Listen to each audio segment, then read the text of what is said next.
Olá, famílias, tudo bem? Espero que sim. Pessoal, hoje o assunto é a fala, a comunicação da criança. E por que esse tema? Eu recebo muitas perguntas dos responsáveis pelas crianças acerca de: doutor, está atrasado o desenvolvimento da fala do meu filho ou da minha filha? Eu não entendo o que ela fala. Doutor, me falaram que tem que falar tantas palavras com 1 ano e meio, 2 anos. Mas eu não comprei nenhum contador de palavras. Como é que faz para contar a palavra? Quem inventou isso, né? Para falar sobre esse tema, eu resolvi convidar uma fonoaudióloga, a Júlia Giardiello, que é uma querida. Ela é graduada na USP de Ribeirão Preto, especializada no desenvolvimento da linguagem no transtorno do espectro autista, e ela tem vários cursos de pós-graduação nesse tema de comunicação e linguagem. Então, com certeza, sem sombra de dúvida alguma, a Júlia vai falar muito melhor do que eu ou qualquer outro pediatra que venha falar sobre esse tema. E aí, Júlia, o que você pode me contar sobre essas dúvidas? Imagina, primeiramente, muito obrigada pelo convite. É um privilégio poder estar aqui também para compartilhar, disseminar essa informação de qualidade para as famílias ficarem mais tranquilas. Sobre essa dúvida, muito comum mesmo, as famílias sempre levam isso para o consultório e, inclusive, até em consultas de triagem, ou a primeira consulta da criança, eu costumo instruir a família sobre isso, sobre os marcos do desenvolvimento. Então, a gente pensa, a fala tem uma idade certa para acontecer? Ela tem. A gente coloca ali os marcos do desenvolvimento, que já existem estudos em cima, mas também a gente não pode ficar tão rígido a isso, porque nenhuma criança é um reloginho, que quando faz 1 ano ali, ou 1 ano e 6, vira uma chave e ela já começa a desenvolver todos aqueles marcos que eram esperados para ela. Então, uma pergunta. Quando você fala assim, a fala tem uma idade certa para acontecer, você fala sim. Em média, qual que é essa idade certa? Com 1 ano, a gente espera que a criança já comece a falar ali suas primeiras palavrinhas com função, ou seja, ligando ali, com significado. Então ela olha para a água, ela sabe que é A. Tudo bem ela falar só A para água, mas toda vez que ela quer pedir água, ela fala A. Então tá funcional, Lógico que com o tempo a gente espera que essa fala amadureça e se aproxime da palavra real, que a gente usa mesmo no cotidiano. É uma dúvida que eu tenho e acredito que muitas pessoas tenham. Como é que eu posso fazer para ajudar a criança a chegar nessa associação do A com a água? Ao longo do primeiro ano de vida, falando muito, tem a ver a questão de tela com a criança, como que eu faço para chegar nessas primeiras palavras? Perfeita pergunta. A gente sabe que linguagem se desenvolve num contexto social. Nós somos muito comunicativos e sem comunicação, nós não somos nada, Então, o bebê, ele já está inserido nesse contexto. E aí, eu falo para as mães até uma frase que eu uso: continue a sua vida, O que seria isso? Você não precisa parar para fazer nada mirabolante, fora da sua rotina. Então, dentro da própria rotina, a mãe vivendo ali, dobrando as roupas, fazendo a comida, o bebê tá por perto, ele tá observando, A gente sabe que as crianças são uma esponjinha, absorvem tudo que a gente faz, Pro bem e coisa errada. O que eu falo para as mães comece a citar o que você tá fazendo, vai narrando. Olha, a mamãe dobrou a roupa, vamos guardar? Guarda. E vai narrando o que tá fazendo. E isso, dentro da rotina, é muito fácil de fazer, Até no momento do banho, vai nomeando as partes do corpo. E a gente nunca pede para a criança ficar repetindo. É um erro que acontece muito, Às vezes as famílias um pouco ansiosas ali, que a fala aconteça, fala água, Fala água, eu dou se você pedir, pede água. Mas isso não vai funcionar, porque a gente não aprende a falar assim. A gente aprende pelo modelo. Uma vez eu escutei, não sei aonde, não sei se é um fato, vou aproveitar aqui para pegar o conhecimento da querida Júlia, que com um bebê, principalmente nesse primeiro ano de vida, você tem que falar num tom mais alto e quebrando um pouco as sílabas. Falar numa velocidade mais lenta, até mais lenta do que a gente está falando. Procede ou não? Não procede. Tá. Inclusive, a gente pode atrapalhar. Se a gente quebra sílabas, se a gente fica falando macaco, fala comigo, Isso não vai ajudar em nada. Primeiro, porque a linguagem, como eu disse, é algo natural, Tem que ser desenvolvido ali no ambiente. E a gente não fala assim. Então, se a gente não fala assim, por que eu vou tentar estimular meu filho a se comunicar por uma via que não é a que a gente utiliza? Então não faz sentido. E quando a gente quebra essas palavras, a gente nunca sabe se a criança vai ter algum transtorno motor de fala. por exemplo. Ela começa a dar indícios quando ela começa a adquirir repertório de fala. E essa quebra na articulação é muito ruim como um feedback para essa criança. Inclusive, na terapia, a gente faz uma fala mais prolongada, né, mais contínua, para ela entender e fazer essas conexões ao invés de quebrar a palavra. Então, não é benéfico, né, não traz benefícios para o bebê. Então, ó, isso para mim é uma coisa, porque eu sempre escutei isso. Sim. Obrigado por essa informação. Outra questão que tem é a criança que está nesse processo do primeiro ano de vida, até onde, e se é que isso é um fato, a introdução de bico, o uso de chupeta e de mamadeira pode interferir de uma forma negativa. Bom, se a gente pensar lá no comecinho da amamentação, quando a gente opta pelo uso de bicos artificiais, isso já pode gerar alguns conflitos. Só que a gente sabe que existe um mundo ideal e um mundo real. As mães até brincam, eu escolho a minha batalha, né? Vou escolher minhas lutas. Prefiro dar o bico para depois lidar com qualquer outra coisa. Mas é bom entender também quais são os riscos disso.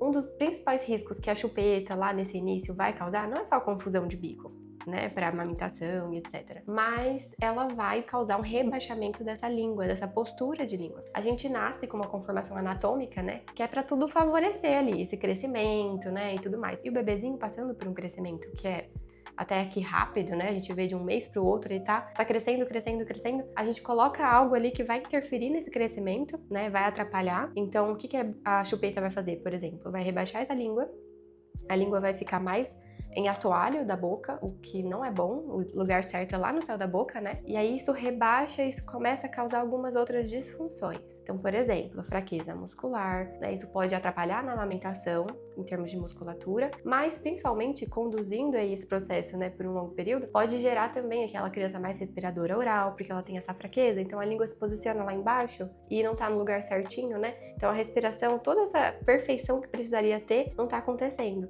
Então ela tende a ser respiradora oral, né, ficar com uma fraqueza, uma hipotonia maior em região de bucinadores e lábios, tudo mais. Essa fala da Júlia teve uma coisa que eu até começo eu falo muito no consultório, quando ela fala assim, vamos escolher as batalhas. Mas para escolher as batalhas, você tem que entender o que pode acontecer quando você opta por uma via. Isso. Você vai seguir essa estrada, toda estrada tem um pedágio. Eu preciso saber se eu tenho condição de pagar esse pedágio e se eu estou disposto. O problema é eu usar, no caso a gente está falando aqui do bico, e não saber o que pode levar lá na frente. Até um ponto importante. Eu falo isso, que as mães vão escolher as batalhas, né, e tudo mais. Só que tem mães que têm o sonho de amamentar e de levar isso mesmo até os 2 anos de idade, né, de fazer aquele aleitamento exclusivo e tudo bonitinho. E às vezes ela não sabe que vai ter esse risco. Só que ela começa a dar chupeta e vê que o filho começa a recusar. Aí crê naquela crença popular de que o leite tá enfraquecendo, que não tá muito bom. E aí essas questões orais do bebê machucam a mãe, começa a causar essa luta, né, nesse processo. E aí a mãe às vezes desiste de amamentar. Então é bom saber mesmo desses riscos, até para saber qual luta que eu quero, né? A gente comentou, né? Mas só para linkar com o desenvolvimento da fala, o porquê que a chupeta vai atrapalhar. Essa hipotonia, né? Ela vai crescendo ali com a criança, né? Pelo uso de bico artificial e etc. Isso pode atrapalhar lá na fala futuramente, com trocas de sons, né? Aquela fala que tem mais troquinhas.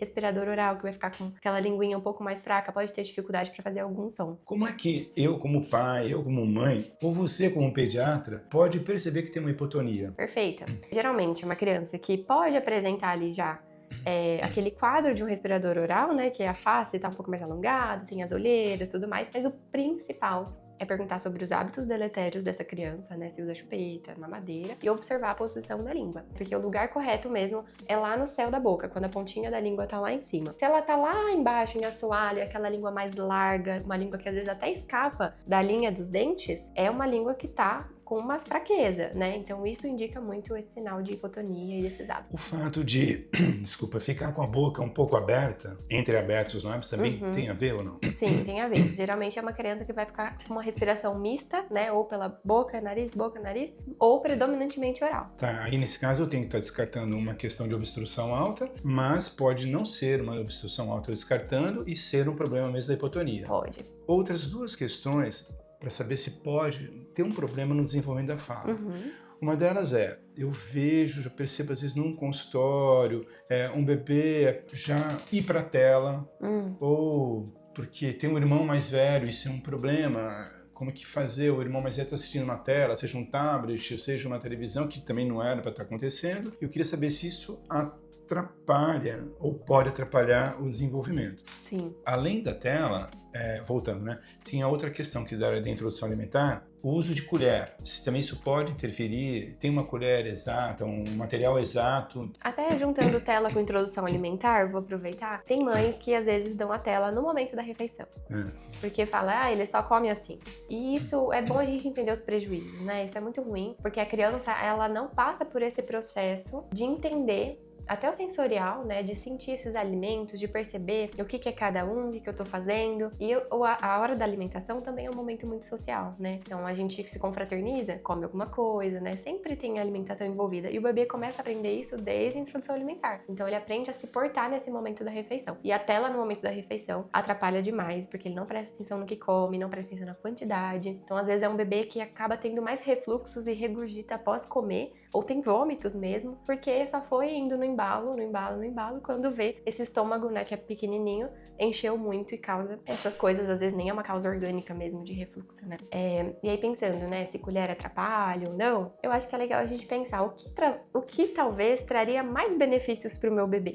Então, a gente sabe que existem vários métodos. Tem o BLW, onde o bebê fica mais autônomo, sempre sob supervisão dos pais, né? Mas ele tem mais autonomia para manusear os alimentos. Isso é muito rico, porque sensorialmente falando, ele começa primeiro pelas mãos, né? Então, isso é muito importante. O bebê começa a ter novas conexões e, além disso, gerar autonomia para a própria alimentação, o que ajuda muito a vida de muitas mães. E se você opta pelo uso de dar na colher sempre para o bebê, é legal se atentar à consistência desses alimentos, né? Não é legal que seja tudo papinha, tudo amassado, porque o bebê perde, ele é privado dessa experiência sensorial, e tudo isso que eu falo de experiência sensorial, a consistência dos alimentos, ajuda no desenvolvimento da musculatura, né? Ajuda nessa preparação para o futuro do bebê, da fala, da respiração, da deglutição. Então é muito importante que ele tenha essa experiência com texturas. Claro que tem mães que têm receio, mas hoje a gente tem muitas pesquisas já, inclusive o BLW tem um aplicativo, né, que é R$10 por mês, quem quiser ter a versão paga, para ter acesso a informações de qualidade sobre o corte dos alimentos corretos, para você evitar engasgo e tudo mais, o que é gag, o que é engasgo. Então esse aplicativo ajuda muitas mães nesse processo também. Assim, para quem está assistindo, esse aplicativo é só baixar BLW. BLW na Play Store, quem tem iPhone, né? Tá. Ou na... Não, desculpa, ao contrário. Na Play Apple Store, quem é Samsung, etc. E Android. Apple Store no Tá. iPhone. Mas ainda assim, na questão da tela, a tela, o tempo que é para ser 0, mas se ficar, isso pode atrapalhar. Sim, isso pode atrapalhar, principalmente porque a tela é como se fosse uma chupeta digital, né? Chupeta digital, legal. Ela acaba deixando a criança ali um pouco dependente daquilo. Porque, gente, quem vai competir com a tela? É muito difícil, a tela tem muito estímulo, deixa a criança vidrada, e isso é ruim, né? Então é um momento muito crucial da vida desse pequeno para ele se desenvolver em termos de conexão, relações, tudo isso vai trazer muitos benefícios para essa criança. E o fato dela ficar na tela, ela é privada dessas outras interações, né? Então isso acaba não trazendo prazer para essa criança em termos de desenvolvimento. Então é uma criança que às vezes tende a prestar menos atenção até no adulto, não quer imitar tanto, porque ela quer aquilo que, de certa forma, é reforçador para ela, que é essa tela. Nossa, eu tô aprendendo bastante coisa aqui com a Júlia, tá sendo maravilhoso. Então, pessoal, é assim, uma vez eu vi, existe um best-seller que, não sei se você já viu, que chama Criança Francesa Não Faz Manha. E nesse livro fala que, isso que a Júlia acabou de falar aqui, que o bebê, a gente não tem que parar a vida, porque o bebê veio, eu não tenho que me adaptar ao bebê. O bebê, ele entra no trem da família, ele vai, e aí ele vai se ajustando. Então, essa questão, até que eu tinha esse conceito antigo de que, olha, você tem que falar devagar, falar num tom mais alto e quebrado, tipo Teletubbies. Não sei se é da sua época. Oi! Era isso, acho que usava esse conceito. Então, esse conceito que ela coloca e que eu achei maravilhoso, que o bebê está indo, vem ao encontro do que também tem nesse best-seller de Criança Francesa Não Faz Manha, em todos os aspectos. Então, o primeiro semestre de vida, onde é um aleitamento materno, exclusivo se a gente conseguir, a gente fala então que o bebê vai seguir a linguagem, vai escutar o que está acontecendo e as pessoas têm que estar falando bastante. Mas uma questão não tem muito também de falar errado com o bebê. Ao invés de falar, vem aqui, vem a ti, titi, essas questões, tem muito de infantilizar a fala ou não? Olha, não precisamos, não né? Precisamos. Não precisamos infantilizar a nossa fala. O bebê, ele é plenamente capaz de absorver aquilo que está no ambiente. Então a gente tem que confiar muito no potencial deles também. Eu falo isso também para as famílias na introdução alimentar. confia que o seu bebê sabe o quanto ele pode comer. Ele sabe até onde ele vai estar saciado, ele demonstra sinais. Então a gente tem que confiar um pouco mais no bebê, nesse sentido, e oportunizar momentos para que ele se desenvolva. Eu acho que isso é diferente de você ter que forçar algo. E o que eu quero dizer, né? Oportunizar esses momentos ao invés de você fazer suas coisas ali do dia a dia correndo, quieta, ou deixa o bebê lá, eu vou resolver isso aqui, traz o bebê para participar, né? Nem que for no carrinho, ele tá vendo, ele tá olhando, e aí você vai narrando o que tá fazendo, né? Incluindo isso mesmo no dia a dia. Você vai narrando as tarefas. Então, vamos Isso. dizer, é um cuidador, seja mãe, seja pai, seja tia, seja avó, seja babá. Sim. Um cuidador que fala. Ele é um cuidador falante. Isso, é importante que seja. A gente não... A coisa tá fluindo. A gente não ficou... Preso a roteiros. Roteirinhos. Eu atendo famílias, e não é uma, são várias, aonde tem mais do que um idioma. Na casa. Ou seja, a mãe é russa, ou o pai é americano. Então, como é que faz? Só pra você, já vou colocar... Vou jogar um monte de dúvidas nesse aspecto, né? O bebê brasileiro, a família, por algum motivo, mudou para os Estados Unidos. Tá. O que acontece? Esse bebê chegou lá, a família é brasileira. E por trabalho vai colocar numa escola. Ou ele já não é mais bebê, também tem 2 anos, e ele escuta idiomas diferentes. Qual o momento de colocar... Agora tem... Nossa, vou colocar meu filho numa escola bilíngue, que já tá ficando fora de moda. Agora vai ser, daqui a pouco tem que ser trilingue. E aí? Olha, muitas perguntas.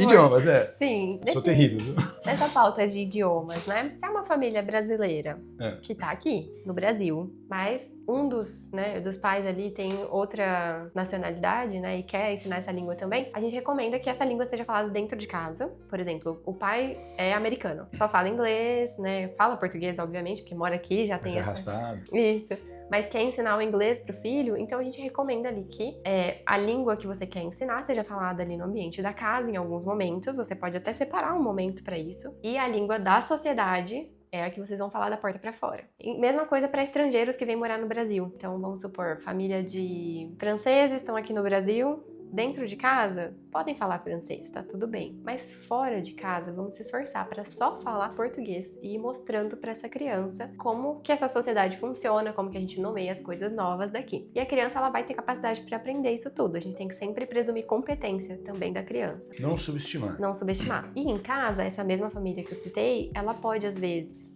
só tá falando francês em casa, mas às vezes pega um apoio visual, né? Mudou, agora é hora da gente tentar falar só o português. Então, momento da janta, por exemplo, definir um momento. Agora a gente fala só o português aqui em casa pra gente treinar. Afinal, a gente tá no Brasil, né? Então, a família pode ir brincando de fazer esses tipos de trocas ali, né? Pra incentivar a criança mesmo. Se eu tô aqui no Brasil e é a língua de um dos pais, vão falar essa língua dentro de casa, mas fora eu falo a língua do ambiente. Isso. E se eu sou um casal brasileiro que tô na Espanha, eu vou falar dentro de casa a língua materna e fora o espanhol. Isso. Perfeito isso aqui. Ô Júlia, da questão da hora da introdução alimentar, se o tipo de talher, ele pode interferir. Não sei se ainda existe hoje em dia aquela colher que é tortinha, colher de silicone, é colher de plástico, é colher de inox. Isso interfere e abusando um pouco, não tem muito a ver com a questão de linguagem, mas isso aí é um crédito, hein? Colocar a colher na boca, já me falaram uma vez, se você colocar na ponta da língua, o bebê que está acostumado a mamar, ele vai movimentar a língua de um jeito e está jogando o alimento fora, ele não gostou. Você tem que colocar a colher mais para dentro, como que é isso? Então, o tipo de colher, material e como colocar na boca. Certo. Acho que quanto ao tipo de colher, se você quer que seu bebê tenha mais autonomia, a ideal é aquela de silicone, que ela é assim e tem aquela proteção em volta, sabe? Pra travar na boca e não entrar totalmente na goela. A imagem tá aqui. Essa colherzinha promove autonomia pro bebê, porque ela é cabo grosso. Então, a pega do bebê ainda não tá aquela de pinça. Então, ele consegue segurar essa colher, o cabo, e ela tem essa proteção que vai barrar na boquinha se ele for colocar tudo. Essa eu gosto muito, pra mim é ideal. Agora, se é a mãe que vai ofertar, a gente tem que ter muito cuidado, né? O ideal é que seja aquelas colheres de treinamento, inclusive existe esse nome, tem essa tipo da Buba, dessas marcas assim, que a mãe pode segurar e ofertar nessa própria colherzinha de treinamento. Ela é uma colherzinha mais rasa, que ela consegue grudar ali pedacinhos. Ela é bem legal. E aí a mãe consegue ofertar com essa. Se não é possível, às vezes uma colherzinha de inox mesmo, de sobremesa, também é muito boa. A gente só tem que tomar cuidado com o tamanho da colher, né? E o tamanho do cabo, porque às vezes pode ser até perigoso pro bebê enfiar tudo isso na boca. Pessoal, vocês estão percebendo que não tem roteiro, né? O negócio vai e volta, parece uma bagunça, mas é uma bagunça do bem, entendeu? Aqui não tem fake news. Mais uma outra questão em cima disso. Eu tive conhecimento, e eu não sei se dá certo ou não, vou aproveitar. O bebê volta pro primeiro semestre, ele está no aleitamento materno exclusivo ou ele, por algum motivo não teve, ele está numa mamadeira, está usando um bico. A partir do 6º mês, vamos pensar que estava no leite materno exclusivo, ele vai começar a introdução alimentar, nós estamos falando aqui de colher. Mas também tem o líquido. Então, ele vai tomar água. É errado eu falar para você, não usou, principalmente aquele que não usou bico, só leite materno, só o seio, é errado falar, não precisa colocar mamadeira, porque é uma coisa de hábito. É cultural, assim dizer, põe mamadeira. Mas com 6 meses, ao invés de, saindo do seio, não saindo do seio do leite, mas entrando na alimentação complementar, é errado eu colocar assim, já vai direto por algum tipo de copo de transição e não use a mamadeira, porque para mim eu penso assim, a mamadeira, se ela entrar, ela vai ter que sair em algum momento. Sim. Certo? Então eu tô colocando com 6, 7 meses uma mamadeira para tirar com 1 ano, 2 anos. Era melhor já nem colocar? O que você me fala? Olha, eu acho, né, mas é aquilo que volta na luta de cada um, a mãe escolhe suas batalhas. Eu acho que colocar um bico pode interferir, né, vai interferir principalmente porque nessa fase, aí os odontopediatras sabem dizer até melhor, começa a interferir nesse crescimento ósseo, né? Então, dependendo da frequência que a criança vai usar, né? Às vezes vira mesmo aquela chupeta, aquilo que acalma e tudo vai pro bico. Então tem esse risco, talvez seja melhor a gente nem entrar nesse ponto, né? Em colocar o bico. Pode sim, ir direto para um copo de transição.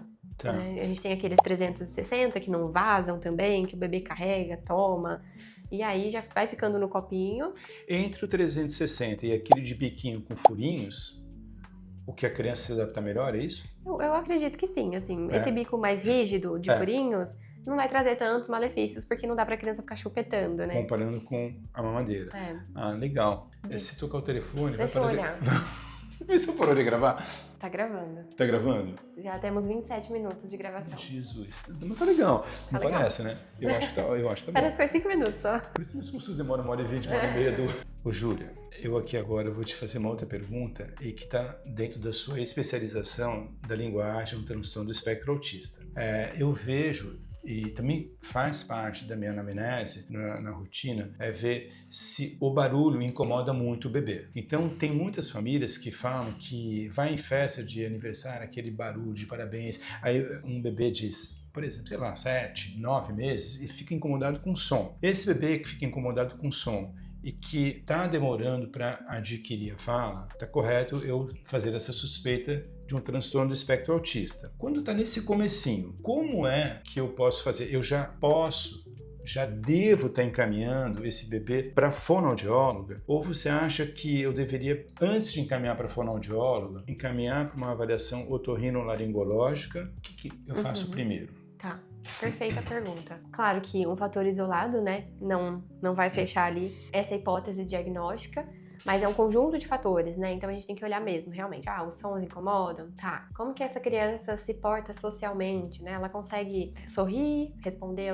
a esse sorriso, ela olha no olho, ela consegue ir com qualquer um, né? Ou, lógico, vai ter um receio ali com pessoas mais fora do convívio, né? Mas depois vai se soltando, né? Então a gente tem que observar essas questões sociais também e a comunicação. Como que ela se comunica, como que ela se faz ser entendida, como que ela pede alguma coisa, enfim. Então tudo isso a gente vai olhando até para pensar nessa hipótese, porque a gente hoje tem muitos laudos de autismo e às vezes a criança não tem o autismo em si, né? Então a questão auditiva chama atenção para essas famílias, mesmo se você encaminhar para uma fonoaudióloga ou direto para o otorrino, saiba que se encaminhar para um bom fonoaudiólogo, este fonoaudiólogo fará esse encaminhamento para o otorrino. Por quê? Primeira coisa que a gente tem que descartar quando a gente fala de desenvolvimento de fala atrasado, a gente tem que descartar causas orgânicas. Então eu sempre peço uma audiometria ou BERA, né? Um exame de audição pra gente ter certeza que isso não tá no meio do caminho, né? Então a gente vai tirando coisas ou entendendo melhor esse quadro e a gente tem que estar atento a causas orgânicas, né?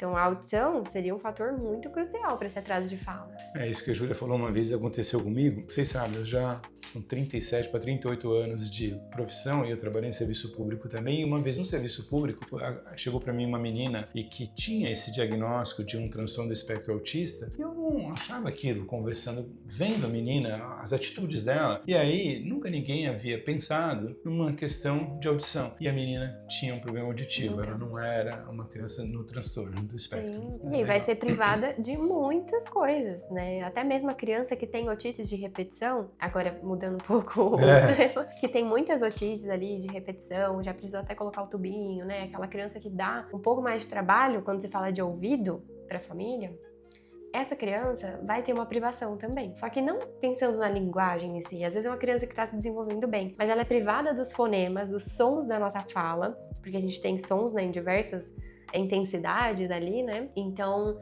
acaba sendo uma criança que tem trocas na fala e produz o que a gente chama de ensurdecimento dos fonemas, né? Então, é uma criança que ao invés de falar bola, fala pola, ao invés de falar vaca, fala faca. Então, acontece isso por conta dessa privação auditiva. Mas aí, concluiu-se que a criança está no transtorno do espectro autista. Porque, assim, não são todas as crianças que são do espectro autista que têm a questão da fala. Tem algumas que não têm, elas são verbais, outras não são. Mas, colocando nessas de fala, como é que a fono trabalha como você trabalha para o desenvolvimento? Pensando. E a partir de quando? Num TEA. Certo, pensando para o desenvolvimento em sentido de terapias, como funciona e tudo mais. E a partir de quando? Que idade? É que no Brasil a gente tem uma realidade um pouco diferente. As crianças vão ter diagnóstico assim lá pelos 3 anos e ainda assim foi cedo, né? Aqui, infelizmente, ainda a gente tem esse perfil, até com famílias muito instruídas. Então, a gente não trabalha a partir do diagnóstico. Eu falo que assim, a criança começou a manifestar dificuldades na própria comunicação em si, a gente já começa a avaliação fonoaudiológica para entender. Por quê? Avaliação por avaliação não vai fazer mal nenhum, né? Então, recomendo muito a família que passa por isso, faz uma avaliação, vamos ver. Por quê? A avaliação vai trazer pra gente um desenho da criança de como ela tá em termos de linguagem receptiva, ou seja, tudo que ela entende, e também vai trazer dados da linguagem expressiva, que é tudo que ela consegue comunicar. Quando eu falo de linguagem expressiva, a gente não se prende só à fala, palavras ditas, mas a gente tem que olhar para como ela comunica. Então isso envolve gestos, né? Isso envolve choro, demonstração de frustração. Então, na avaliação, eu olho todas essas funções comunicativas. Como que ela tá pedindo, como que ela tá protestando, como que ela manifesta que ela quer algo, ou manifesta que tá sentindo. Então, todas essas funções da nossa linguagem são avaliadas. E aí, a partir disso, a gente tem um desenho da criança para entender quão mensurável tá esse atraso de fala, né? O quão perto ou o quão longe do esperado ali ela tá da idade, né? E também instruir famílias em relação a como estimular melhor em casa, ou se é o caso realmente dessa criança entrar para uma terapia mais intensiva. Agora, voltando um pouquinho, o vídeo tá longo, eu sei, espero que vocês estejam aí, porque tá muito bom da minha forma de ver. E a língua presa? Ai, famoso. Então, assim, tem o teste da linguinha no berçário, às vezes passa, tá tudo ok, mas às vezes passou, tá tudo ok, porque tava, mas às vezes não tava, e passou porque foi uma avaliação muito rápida, por N motivos que aconteceram no berçário. Essa linguinha presa, se realmente está presa, o quanto que ela pode atrapalhar? Na sua opinião, qual seria o melhor momento de romper, de tirar esse freio lingual? O que você me fala sobre isso? Nossa, perfeito. Acho que daria uma aula só disso. Então não vai ter essa aula, coisa. Outro dia. Vou tentar resumir aqui, até pra gente entender o que acontece de fato. O que acontece no Brasil, né? A gente tem uma fonoaudióloga renomadíssima, que é a Roberta Martinelli. Ela criou esse protocolo com amostras de crianças brasileiras e tudo mais. É um estudo muito bom. E com isso ela criou o protocolo do teste da linguinha. Só ele pode ser chamado de teste da linguinha. Qualquer outro que seja aplicado para avaliação da boquinha não tem esse nome. E o que usam geralmente nos hospitais, nas maternidades? É um protocolo americano, de um homem americano, que eu acho que ele é médico, não sei ao certo. Eu até preciso lembrar o nome desse protocolo, se eu não me engano é Bristol. E eles usam ele, só que ele não avalia tão bem quanto o protocolo real do teste da linguinha oficial, tá? E aí o que acontece? Falham, muitas avaliações falham e passam lá, a criança tinha língua presa, mas isso não foi visto. né? Então essa criança, depois a gente descobre que tem língua presa. Qual seria o momento ideal? O momento ideal é quando é bebezinho, porque aí a gente não precisa sedar o bebê, tem toda aquela questão. E aí o odontopediatra consegue fazer essa cirurgia. A cirurgia também eu acho que é um ponto muito importante para os pais observarem, porque hoje, infelizmente, tem um mercado em cima disso, né, do frênulo lingual alterado. Essa cirurgia, um bom odontopediatra que saiba fazer isso, ele vai romper as fibras mesmo, né? Então a gente tem que cortar a fibra e a cicatriz ali, ela fica meio que em formato de diamante. Então a gente consegue ver que realmente a fibra foi cortada e foi liberado o frênulo. Se a gente faz só ali com laser ou só um piquezinho, isso não rompe fibra, isso não libera. E aí o odontopediatra também vai cuidar desse processo de cicatrização. Em paralelo, vai acompanhando com a fono. Isso quando é bebê. E a gente tá falando aí de problemas da amamentação. Então a mãe muitas das vezes já sentia dor, tava quase desistindo de amamentar, porque o bebê muito provavelmente estava com essa linguinha. E outro ponto que não dá pra deixar de falar, a gente não pode olhar só pra frênulo, né? E quando a gente fala de frênulo alterado, a gente pode ter um frênulo alterado, mas uma criança que tá indo super bem na amamentação e depois vai caminhando bem nas outras funções, né? De mastigação, de mover o bolo alimentar dentro da boca. Não vale só olhar pra anatomia do frênulo, a gente tem que olhar também para a função, para esse conjunto de fatores. Por isso o protocolo da Martinelli, que é o teste da linguinha, ele é essencial, porque ele consegue analisar a função, né, como que tá a mamada e etc, várias outras perguntas. E a parte 2 do protocolo vê a questão de anatomia. Então a gente junta essas duas análises e a gente consegue ver se de fato tá impactando ou não para indicação cirúrgica. Porque às vezes pontuou ali, mas não tá tendo impacto em função. Então vale a pena mandar para cirurgia só por estar alterado? Talvez não. Quer dizer, então, que a linguinha presa, ela não só pode atrapalhar na questão do desenvolvimento da linguagem, da fala, desculpa, isso. Bem como também atrapalhar numa amamentação, e tem muitas mães que estão sofrendo de dor, e a dor não é só porque a pega está errada, ela está errada porque tem um problema, mas duas coisas. Já estamos chegando no finalzinho aqui. Uma é falar assim, gagueira é normal, tem uma fase que é normal, começou a gaguejar, eu espero uns 3, 4 meses, não está melhorando, está piorando, encaminho para fono, ou já encaminho logo direto. E a outra, esses dois últimos temas, é o tal do ceceio, que a pessoa fala em que momento e por que acontece, em que momento eu tenho que atuar. Perfeito.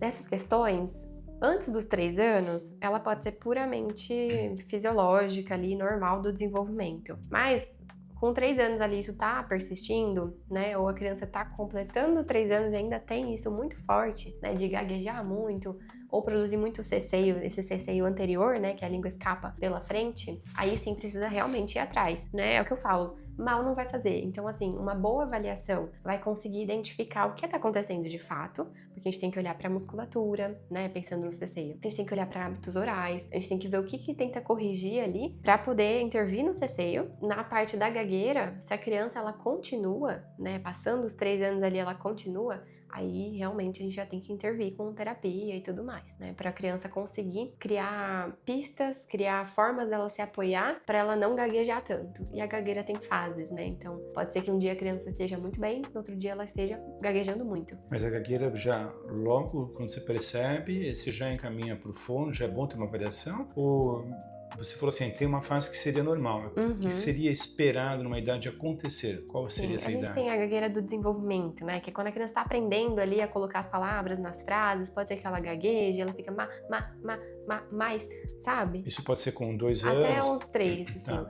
Mas mesmo sendo esperado, é bom que passe com uma fonoaudióloga, né? No caso, eu já recebi crianças assim, e o que eu faço? Às vezes essa criança já não vai entrar em terapia toda semana, mas eu vou ver ela esse mês, aí eu quero ver ela no próximo mês pra ver se tá tudo certo, ou conversando com a família em paralelo, ou se não a cada 15 dias pra gente acompanhar essa evolução, ou essa volta, né, à normalidade, ao esperado. Certo. Bom, pessoal, isso que a Júlia falou, eu vou colocar num contexto assim, que talvez você já tenha ouvido falar, que é a história dos 1000 dias, e há quem fale dos 1100 dias, que é uma janela de oportunidades, e que vai, no período todo da gestação, os 1000 dias terminam com 2 anos de idade, e há quem fale 1100, que seriam os 3 anos de idade. É uma janela de oportunidades para você estar melhorando tudo que pode numa criança e não deixar para trás. Então, no que diz respeito ao desenvolvimento da fala e da linguagem, também isso entra aqui nesses 1000 dias, é como a Júlia está colocando. Então, não há o porquê de não ter uma avaliação fonoaudiológica nesse período, quando necessário, e eu ouso dizer, há mais necessidade do que realmente acontece. E pode ser que a sua criança ela esteja precisando e você está patinando e não está sabendo porque não está sendo orientada. Essas aqui são umas considerações, vou pedir para a Júlia fazer as últimas dela. Eu não sei se ficou claro para o pessoal, quando é que ficou realmente esperado, olha, não falou, eu tenho que ir para o fono. Se com 1 ano e 6 não está aumentando esse repertório, não está falando palavrinhas curtinhas relacionadas à rotina, né, do dia a dia, aí vale levantar já um alerta para a gente conseguir aí estimular melhor o repertório da criança para que com 2 anos ela consiga já formar frases simples. O que eu queria deixar aqui, até para quem assistiu, é que o desenvolvimento infantil, ele acontece uma vez só, né, na vida de cada um. Então, assim, é uma fase muito importante. Não é para ter peso nesse momento, né, para lidar, tipo, ai meu Deus, o que eu faço e tal. Lide com leveza, mas com responsabilidade. Busque informação de qualidade, eu acho que esse vídeo foi muito rico nisso também. Converse sempre com o seu pediatra, né? Leve seus anseios, essas questões para ele. Com certeza o pediatra orienta, né, para ir para esses outros profissionais. E nem tudo é autismo. Não se preocupem quanto a isso de maneira excessiva, porque existem mais diagnósticos errados aí do que a gente imagina. E existem outras questões de linguagem, né, que a fono pode ajudar muito a resolver. E não faz mal nenhum uma avaliação e buscar ajuda. Júlia, muito obrigado. Viu? Obrigada eu pelo convite. Obrigado mesmo. Pessoal, agradeço quem ficou até o fim. Espero ter contribuído com mais esse assunto. Forte abraço a todos. Tchau.